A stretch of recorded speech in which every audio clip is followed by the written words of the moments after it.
Good morning. I don't think I'm standing on the box. Okay, so let me make sure this works. Hey, there we go. Okay. So we're going to talk about AI and DevOps, and AWS loves to make up new terms, so we call this AI Ops. Okay. And a little about myself. I've been in AWS for actually maybe I'll stand on this because this is a little better. Okay, AWS for almost 9 years. We'll be 9 years in April, so I'm really close to being 9 years. I've been with AWS Philippines. I've been in country for 6 years in December, so really close to making quite a long time here. However, my Tagalog is kanti lang. I don't really speak that much, but I understand a little bit. Okay, so before AWS, I was an operations person. I ran data centers and large teams, so my background is making the stuff that the devs built actually work in production the right way. So that's my perspective on everything. Is coming from an ops perspective, and a lot of you here are devs, and so you come from the other side of it. But now, with DevOps and DevSecOps and DevAIOps, all that stuff, we kind of merged that journey together because we're all working towards the same goal to deliver our applications for our organizations, our enterprises, and our customers. I'm on, sorry. Can't see this very well, but I am on LinkedIn if you want to link up with me. So my profile is down there at the very bottom, and I didn't expect the plant to be here, but that's okay. Okay, let's move on. So we're going to cover a few things, some rehash of the software development lifecycle, software delivery lifecycle. We're focusing on DevOps and AI for DevOps, and how do you get started? And I apologize for turning around because I can't see the slides where I am up front. So obviously the whole purpose of building DevOps, actually I have a question for anybody here. Has anybody here ever read a book called The Phoenix Project? A few of you, a couple of you? So that's kind of the foundation of the DevOps philosophy back in 2011, I think, when the book came out. I was working at a company, and one day we walked into our desk and our CIO put down that book on everybody's desk. All engineers, all operations people, all QA, we all had to read that book in a week. So it kind of gives a perspective of life from an operations view, but it's the whole purpose of DevOps is to deliver quality applications quickly for your organization. And there's a whole engagement between the engineering side, because it used to be the engineers would get the requirements, they'd build something, and hand it over to operations to deploy and run. And it's often a breakdown, right? So DevOps, and now we call it DevSecOps, when you insert security in the middle of that as well, because security is now fundamental to what you're building and how you deploy and how you run, is this whole process, and it's a philosophy in how you do that. Now, how you actually accomplish it and organize internally around delivering on DevOps is a different discussion, but we're going to focus on some opportunities to leverage some AI capabilities to augment or enhance your DevOps processes. But the key here is rapid software development with quality, okay? And honestly, most companies struggle with getting DevOps. They are still either retrying, constantly experimenting, or they haven't figured it out yet. And if you are, I see most of you are students here, but if you're a professional already out in the organization, or if you're actually a leader in your company, DevOps has to be promoted from the top down. It's not something you can do grassroots. It has to be a philosophy adopted across operations and engineering and any other teams involved. Even the business, line of business as well, should be buying into the DevOps process.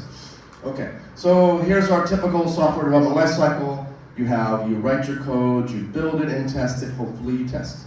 You deploy it, you see what happens, did it work, did it not, what do you need to fix? And then you go back and improve it. It's a continuous cycle, right? And we really want to, some of the components that are missing for most companies now is they miss the observe part and they miss the improve part. They think they do a release, they push it out to production, and then it's done. From the engineering perspective, that may be kind of true. On the operations side, it's not true at all. And we often, as operations, just find out that we have problem applications from our customers, which you don't want to do. You want to avoid that. You want to be aware of problems before your customers experience it. So the observability of your applications is very important. And then you go back and you improve what either the quality or enhancing the features, whatever it may be, as part of your life cycles. This is pretty typical here. So the first part is writing code, right? And you can leverage AI tools to, am I blocking this? I can't tell. Can you see this? Okay, okay. We want you to think about, when you do a normal code building, you're not really innovating. In fact, I don't know how many of you write applications from scratch 100% of the time, but most of us reuse code, right? We try to either find code that someone's done already and borrow it and use it, or we build some common patterns that we always use in our applications. So we want you to have less of that and have more innovation in how you actually build your code. So some of the goals of AI tools is to help exactly with that.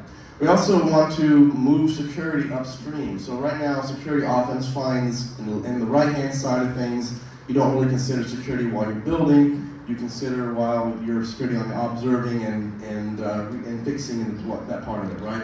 Security needs to go into the front. You need to build security into your code, okay? Because that is the first step of addressing any risks to your applications for your organizations. The next thing is build and test, and this is where we can detect vulnerabilities at scale, and then we can observe and see what actually happens, right? Can we automatically detect and resolve operational issues? So these are key points of working with AI ops. We want to reduce your MTTR, your mean time to repair, right? You want to have minimal downtime. You want to have minimal impact to your customers, because if you're working for an organization, a commercial organization that has engagements with customers, you lose revenue when you don't have a product to make available. So that's very important in there. So this is how can AI ML help with all this? And we're going to walk you through some of the ways. So first of all, what is AI? AI is kind of the overall broad category, artificial intelligence. And underneath that category are some domains. The first domain is machine learning. And machine learning is really the actual building of the algorithms to have the models to do predictive analysis or predictive responses. Then you have deeper down in that deep learning, which is based on neural networks.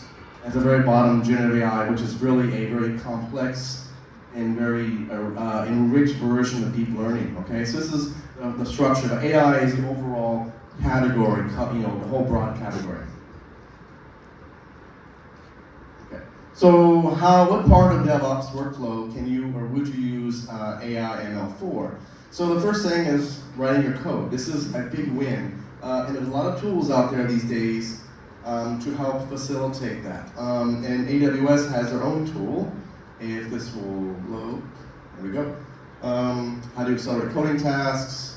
We have, must be delay on here. How do you detect vulnerabilities in real time? And here we go.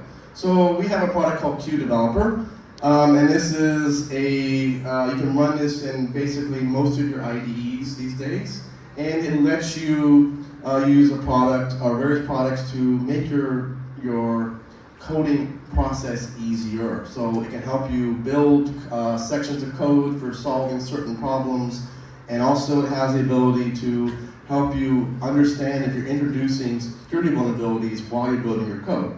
So the idea here is you quickly can build these repetitive tasks in your code. You can improve your security. You can use unfamiliar APIs and frameworks more easily because QDeveloper figures out what you should be using for that. So let's look at a little demo here, how it works. Forgive me if this doesn't work so well, but basically you're going to be saying what you want to do, a function. This is the old way of doing it, right? So you're going to just type in stuff and build actually, you see here, you type in your function and QDeveloper recommends code for you. It says you'll see there QDeveloper is doing something, and it will actually build these functions for you, what it believes based on the flow of your application, okay? And then, as it goes through here, you can see we're going to go into the next piece. But this kind of shows you how quickly you can build a small application or functions you need by more or less in a natural language way of saying, I want to do this. So the thing about QDeveloper uses generative AI. And generative AI, the advantage of generative AI, it's deep learning like other machine learning models, but you interact with it in natural language. So it makes the queries, okay, 10 minutes left, halfway done. Okay, but I'm not halfway done yet. Okay, It makes the queries easier to do, okay? Because you can speak to it in a normal language versus trying to say, click and be very precise. You let Gen AI figure out exactly what you want to do. And just for a background information, all generative AI models do is predict what you're going to say next, so they can figure out what to respond next. It's really all comes down to that. So the next piece here is using Q preview, and you can interact with Q. Give me a description of what application does. So now you've written code, or someone else wrote code, you can have Q analyze your application and tell you what it does, so you can understand it better, or document your code, or put it into your repository of information. So this is actually a really nice benefit where you can because right now we document our code the old way, we put in comments and self-documenting code and such, but here you can have Q analyze it, right? Which is really powerful feature. Okay, so that's Q Developer for writing code. So the next piece is build and test. So how do you detect vulnerabilities at any stage of your development cycle, and how do you automate static application testing? So we have another product called Amazon Code Guru Security it uses automated reasoning with AI ML to reduce false positives, has bug tracking and such, so it integrates into your pipeline. So if you think about this, is an example of doing a pipeline on AWS, where you have code pipeline as orchestration, and then you have these interactions, and your code is stored into a bucket during this process. Code Guru will analyze your code in real time, and we will demo here of this. So you just use Code Guru Security.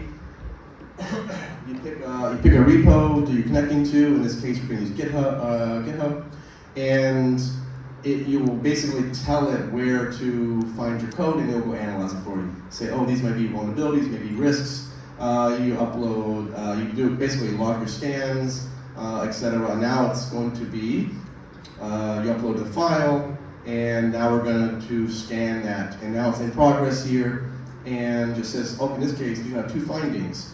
Two medium findings, and the findings may be these CVEs. And then they can tell you get advice on how to fix those CVEs. You unintentionally created a vulnerability application, not high severity, but still medium is still important. And then it recommends how you can fix it. Okay, very beneficial, saves you a lot of time. Okay, another example is running a product scan through Q Developer. And it kind of does the same idea here, where you can look at what's happening in your project for security issues. Okay, so the idea here is we're using generative AI tools and AI tools to walk through your code and figure out common vulnerabilities, match it against known vulnerability patterns and CVEs, and figure out what you should do, recommend to you how you can make it better. Okay, let's move on from there, since I'm running out of time. Okay. The next piece of Code Guru Security and also Q Developer can scan. The next thing is how do you observe? This is the DevOps. If you're engineers or developers, you often don't go this far, but hopefully you start to do so. So at Amazon, when you build something, you also operate it for a period of time. You live that life of an admin for a period of time to understand the pain points of experiencing an application doesn't work right. So we want to work out how to detect and resolve operation issues automatically and reduce the mean time to repair. So what is your mean time to repair today? Anytime you're fixing your apps costs your company money, whether it's calling resources and coding, redeployments, those kind of things, or actual downtime or security issues. So you want to reduce that as much as possible. And how many alarms do you receive? On the operations side, we get them all the time, right? We don't want alarms. You want to have a nice, clean dashboard and everything working properly. So we can use DevOps Guru to tie into application availability and reduce downtime. And here's an example how you can integrate this, an AWS type of a diagram here. You start out with your application side. You feed it into your monitoring using CloudWatch or CloudTrail or RDS Performance Insights, various monitoring systems, and then you create dashboards and alarms through CloudWatch, Event Bridge for notification, and you can also tie into other services, PagerDuty, Slack, and automated action. So this is how we do it in a standard way. But when you can leverage AI Ops, you can integrate AI Ops with CloudWatch and DevOps Guru and X-Ray Insights. X-Ray Insights is a application program monitoring service that lets you dive into the flow of your application and look at the various components, see what may or not be working properly. So you see here, we just took the standard monitoring approach and we augmented it with more AIs. 5 minutes left, I'm gonna go. Okay, sorry. Let's go on. I think I may be okay. I don't know where I am on my slides, but so obviously you see here DevOps Guru and the various pieces that you can leverage an AI to make your life a little easier. Oh, actually, I'm okay on time. Okay, summary. So you can build less building, more innovation using 2 developer, and you move security to the left. You want to pull out of when you deploy, you want to have security caught earlier on. Actually, the more things you can address when you're building costs your organization a lot less in reality, okay? You want to make sure, because fixing problems once it goes to production can be much more expensive and much more impacting. And then detecting scalability at scale, code bureau security, and detecting and resolving operation issues, DevOps Guru. Now, this is AWS's approach. If you're using other cloud platforms, there may be other services that are similar, and there's third parties actually as well that do a great job of this. So I'm from AWS, I'm talking about AWS point of view, but there are other ways as well. The point is you want to leverage these tools to make you more efficient coding and to capture a lot of issues before they go into production. So how do you get started? You identify a workload you want to try out. You identify your metrics. You know what's important, what represents a good or properly working known state. And then you look at operational metrics and you implement and verify results. So that's really what you do the process for this. Okay, and then you iterate and expand over time. You continue to get better and better at it. And, okay, so if you need more skills, obviously user group is a great source for that, resources in here, but also Skill Builder on AWS is another resource you can use. Some of the Skill Builder aspects are free and some you pay for, but a lot of stuff you can do to learn concepts on AWS. So, now go build, okay? And I did it in time. Okay, thank you. I appreciate the opportunity to do that.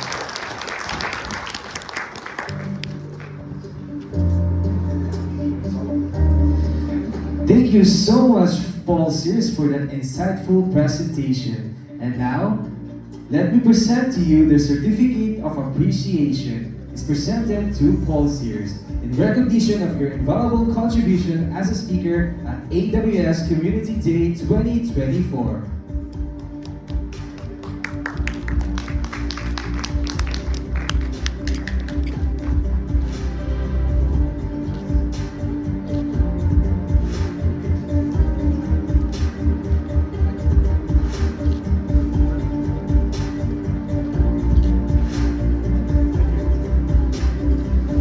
Thank you so much, Paul Sears. But before we proceed to our next speaker, I have a short icebreaker for all